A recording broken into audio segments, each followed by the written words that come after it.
نحمده ونصلي ونسلم على رسوله النبي الكريم وعلى آله وصحبه أجمعين.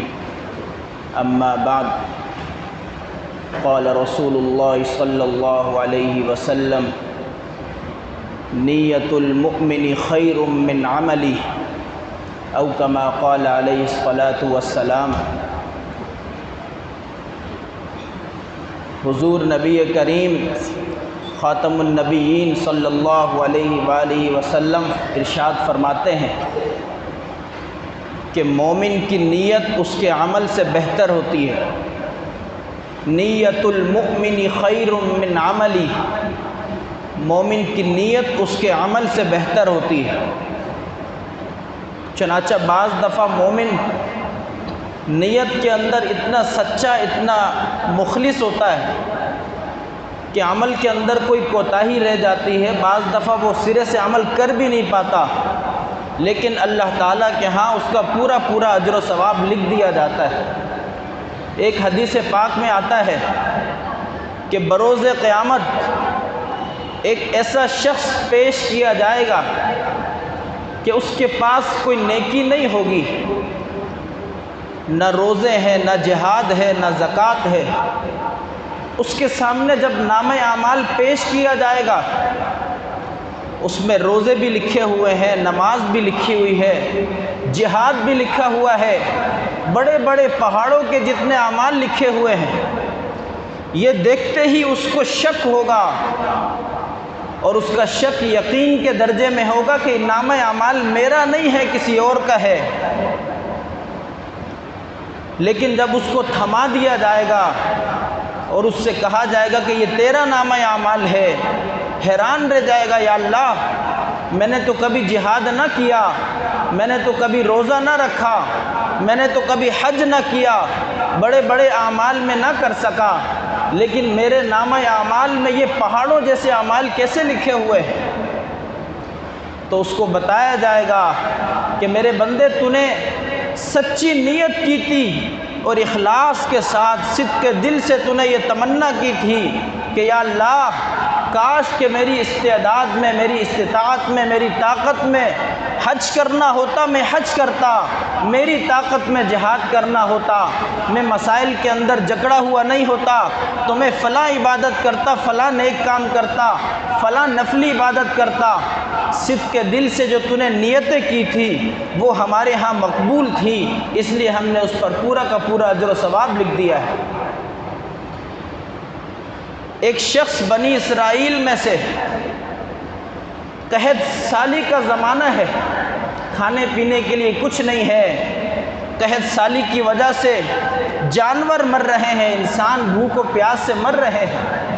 ریت کے ایک ٹیلے کے پاس سے گزرتے ہوئے کہتا ہے: لو کان ھذا الرمل برا لصدقتہ، اے کاش یا اللہ یہ جو ریت کا ٹیلا ہے یہ میرے پاس گندم کا ہوتا اور میری ملکیت میں ہوتا، سارا کا سارا میں تیری مخلوق میں صدقہ کر کے تیری مخلوق کو کھلا دیتا. یہ جملہ اس کی زبان سے نکلا جو اس کے دل سے نکلا ہوا تھا. اللہ سبحانہ و تعالیٰ نے وقت کے نبی کو وحی فرمائی کہ اپنے اس امتی سے کہہ دیجئے کہ اس نے جس بات کی نیت کی ہے اس کا اجر و ثواب، یعنی ایک ریت کے ٹیلے کے برابر گندم صدقہ کرنے کا ثواب ہم نے اس کے نامہ اعمال میں لکھ دیا ہے. تو جس نیک عمل کے اندر نیت درست ہے اس نیک عمل کے اندر وزن ہے، اگرچہ وہ نیک عمل چھوٹا ہی کیوں نہیں ہو. حضرت امام مالک رحمۃ اللہ علیہ نے ایک بہت بڑی شاندار تصنیف لکھی، احادیث مبارکہ جمع فرمائیں اور اس کا نام موطا رکھا. اس دور کے اندر کچھ لوگ اور بھی تھے، انہوں نے جب اس کتاب کی مقبولیت کو دیکھا، اس کتاب کے انداز کو دیکھا، اس کتاب کی قبولیت کو دیکھا، تو انہوں نے اسی نام سے، اسی طرز سے کتابیں لکھنا شروع کی. اور حضرت امام مالک رحمۃ اللہ علیہ کو شاگردوں نے آ کے بتایا: حضرت آپ نے اتنی محنت سے ایک ایک حدیث پاک کی تحقیق کرنے کے بعد اس کو جمع فرمایا، اس کو لکھا، اس کا نام موطا رکھا، لیکن آپ کی دیکھا دیکھی کچھ لوگوں نے شہرت حاصل کرنے کے لیے آپ کے طرز کی کتاب لکھی، اس کا نام بھی موطا رکھا، اور مارکیٹ میں ایک نہیں کئی ساری ایسی کتابیں آ چکی ہیں۔ لہٰذا آپ ان کے خلاف قانونی کارروائی کریں یا کم از کم لوگوں کو بتائیں۔ حضرت امام مالک رحمۃ اللہ علیہ نے کوئی ناگواری کے اثرات نہیں، چہرے پر کوئی پریشانی کے اثرات نہیں، کہ میری سال ہر سال کی محنت، ایک جملہ ارشاد فرمایا، اور وہ جملہ یاد رکھنے کے قابل ہے۔ فرمایا ما کان للہ یبقی، جو کتاب اللہ کے لیے لکھی گئی ہوگی وہی باقی رہے گی۔ بس یہ جملہ ارشاد فرمایا اور کچھ نہ کہا کہ مجھے احتجاج کرنے کی ضرورت نہیں ہے، مجھے قانونی کارروائی کرنے کی ضرورت نہیں ہے۔ اگر میں نے کتاب صرف عرش والے اللہ کو خوش کرنے کے لیے لکھی ہے تو میری کتاب باقی رہے گی، اور اگر ان لوگوں نے اللہ کو خوش کرنے کے لیے لکھی ہے، اخلاص ان لکھنے والوں کے اندر ہے، تو میری کتاب بے نام و نشان ہو جائے گی، ان کی کتاب باقی رہے گی۔ اور آج آپ جا کے دیکھیں امام مالک رحمۃ اللہ علیہ کے دور میں جتنی بھی موطا لکھی گئی تھی، کوئی پہچانتا تک نہیں ہے ان کو، کوئی نام و نشان ان کا نہیں ہے۔ لیکن جس کتاب کو امام مالک رحمۃ اللہ علیہ نے اخلاص کے ساتھ لکھا تھا، آج بھی موجود ہے اور اسی ترتیب پر موجود ہے، چونکہ انہوں نے اخلاص سے لکھا تھا اور فرمایا ما کان للہ یبقی، جو کتاب اللہ کے لیے ہوگی وہ باقی رہے گی۔ تو کسی بھی عمل کے لیے اخلاص کا ہونا شرط ہے۔ اگر اللہ کے لیے نہ ہو، اس کے اندر ریاکاری ہو، مخلوق کا دکھاوا شامل ہو جائے، پہاڑوں کے برابر عمل ہو، بیکار ہے۔ کیونکہ شہید بھی ایسا قیامت کے دن پیش کیا جائے گا جس کی نیت اپنی بہادری دکھانا ہوگی۔ اس کے بارے میں آتا ہے، اس سے کہا جائے گا تو کس لیے شہید ہوا؟ کہے گا یا اللہ میں نے تیرے لیے جان قربان کی تھی۔ اللہ تعالیٰ فرمائیں گے کذبتا، تو جھوٹ بولتا ہے، ولکنک قاتلتا، تو نے قتال اور جہاد اس لیے کیا، لیقال انک جری، تاکہ تجھے جری کہا جائے، تجھے بہادر کہا جائے، تیری بہادری کے چرچے ہوں۔ فقط قیل، جس مقصد کے لیے تو نے جہاد کیا وہ مقصد دنیا میں تجھے حاصل ہو چکا۔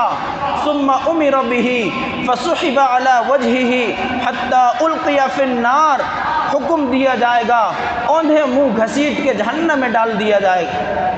ایک عالم کو بھی اسی طرح کیا جائے گا، ایک قاری کو بھی اسی طرح کیا جائے گا، ایک سخی کو بھی اسی طرح کیا جائے گا، ایک شہید کے ساتھ بھی یہی معاملہ ہوگا۔ وجہ صرف یہ ہے، حالانکہ یہ کتنے بڑے بڑے اعمال ہیں، وجہ صرف یہ ہے کہ نیت کے اندر اخلاص نہیں ہے۔ تو میرے بھائیوں، ہمارا چھوٹا سا عمل ہو یا پہاڑوں کے جتنا عمل ہو، اخلاص ہونا ضروری ہے۔ اخلاص نہیں ہے تو کسی کام کا نہیں۔ اخلاص ہو، پھر اس عمل کے اندر استقامت ہو، مخلوق کی پرواہ نہ ہو کہ فلاں کیا کہے گا، فلاں کیا کہے گا۔ جب اللہ کے لیے ہے تو ہماری تعریف ہو یا ہماری برائی ہو، ہمیں اس سے کوئی پرواہ نہیں ہونی چاہیے۔ حضرت امام بخاری رحمۃ اللہ علیہ ایک شہر میں تشریف لے جاتے ہیں حدیث پاک پڑھانے کے لیے، اور ان کا اس قدر استقبال کیا جاتا ہے کہ علماء کرام نے لکھا ہے 8000 گھوڑے سوار موجود ہیں، شہر سے باہر آتے ہیں ان کا استقبال کرنے کے لیے، اور پیدل اس قدر لوگ ہیں، جس طرف بھی نظر دوڑاتے ہیں لوگوں کا مجمع ہی مجمع ہے جو امام بخاری رحمۃ اللہ علیہ کے استقبال کے لیے آیا ہوا ہے، شہر سے باہر نکلے ہوئے ہیں۔ حضرت امام بخاری رحمۃ اللہ علیہ اس شہر میں آتے ہیں، وہاں حدیث کا درس دیتے ہیں، ایک عرصے تک حدیث پڑھاتے ہیں۔ کسی دینی علمی مسئلے پر ایک صاحب سے ان کا اختلاف ہو جاتا ہے۔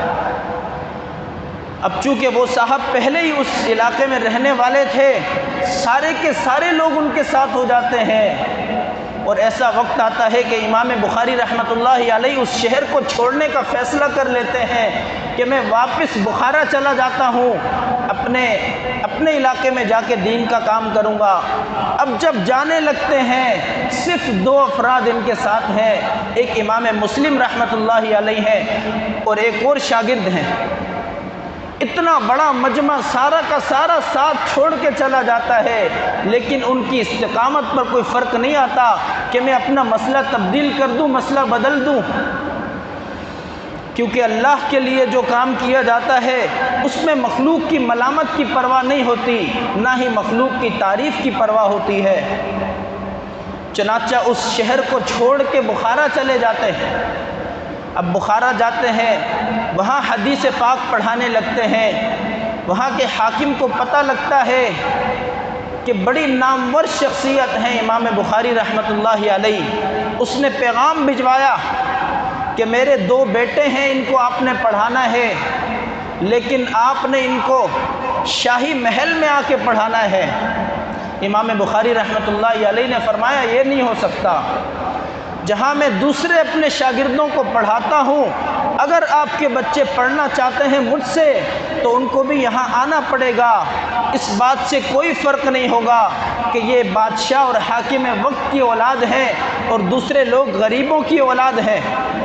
جس نے پڑھنا ہے اس نے یہاں آنا ہوگا، اور جو یہاں نہیں آئے گا اس کو میں نہیں پڑھا سکتا۔ حاکم وقت نے زور دیا، انہوں نے فرمایا ایسے نہیں ہو سکتا۔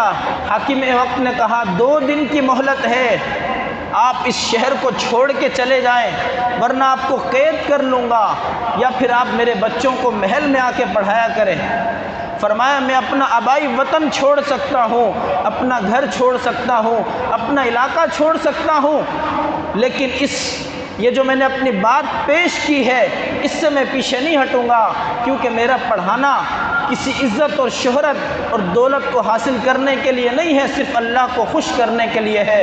چنانچہ اپنا شہر چھوڑ کے چلے جاتے ہیں۔ اب سمرقند جانے لگتے ہیں۔ وہاں کے علماء کو پتہ چلتا ہے، جو اس دور کے علماء تھے، کہ اگر امام بخاری اس شہر میں آ جاتے ہیں ہمیں کوئی نہیں پوچھے گا، لہٰذا امام بخاری کو ایک خط لکھا کہ آپ مہربانی کریں یہاں تشریف نہ لائیں۔ اب جب مستقل ان کو جگہ جگہ سے نکالا جا رہا ہے، امام بخاری رحمۃ اللہ علیہ کی آنکھوں سے آنسو آ جاتے ہیں، ہاتھ اٹھا کر کہتے ہیں یا اللہ ضاقت علی الارض بما رحبت، یا اللہ زمین بڑی کشادہ ہے لیکن مجھ پر تنگ کر دی گئی ہے، وجہ صرف یہ ہے کہ میں صرف آپ کی رضا اور خوشنودی کے لیے حدیث پڑھتا اور پڑھاتا ہوں، اس پہ میں مخلوق کی سنتا نہیں ہوں، یا اللہ اب میرا وقت پورا ہو چکا ہے، مجھے اٹھا لیجئے۔ چنانچہ کچھ دن اپنی خالہ کے گھر میں رہتے ہیں اور ان کی یہ دعا قبول ہو جاتی ہے، بیمار ہو جاتے ہیں اور ان کا انتقال ہو جاتا ہے۔ اس دور کے لوگوں نے ان کو رہنے نہ دیا، لیکن اللہ تعالیٰ نے جس کی نیکی اخلاص کے ساتھ ہوتی ہے اس کو باقی رکھتے ہیں۔ وہی بات ہے ما کان للہ یبقی، جو کام اللہ کے لیے کیا جاتا ہے وہ باقی رہتا ہے۔ آج دنیا کے کسی کونے میں چلے جائیں امام بخاری کی کتاب موجود ہے، بڑی عزت کی نگاہوں سے اس کو دیکھا جاتا ہے۔ وہی امام بخاری جن کو اپنے علاقے میں نہ رہنے دیا، جن کو اڑوس پڑوس کے شہر والوں نے نکال دیا، لیکن اللہ تعالیٰ کے ہاں جب قبولیت حاصل ہو جاتی ہے، علماء کرام کا متفقہ فیصلہ ہے اصح الکتب بعد کتاب اللہ، کہ صحیح بخاری کتاب اللہ کے بعد سب سے صحیح ترین کتاب ہے۔ اللہ تعالیٰ نے ایسی قبولیت عطا فرمائی۔ تو میرے بھائیوں، آئندہ ہماری قربانی ہو، ہمارا چھوٹے سے چھوٹا عمل ہو، کچھ بھی ہو، اخلاص کے ساتھ ہو، محض اللہ سبحانہ و تعالیٰ کی رضا اور خوشنودی کے لیے ہو۔ اللہ سبحانہ و تعالیٰ ہم سب کو عمل کرنے کی توفیق عطا فرمائے۔ وآخر دعوانا الحمد للہ رب العالمین۔ الحمد لله رب العالمين. اللهم إنا نسألك العفو والعافية في الدنيا والآخرة. اللهم إنا نسألك رضاك والجنة ونعوذ بك من سخطك والنار. آمين برحمتك يا أرحم الراحمين.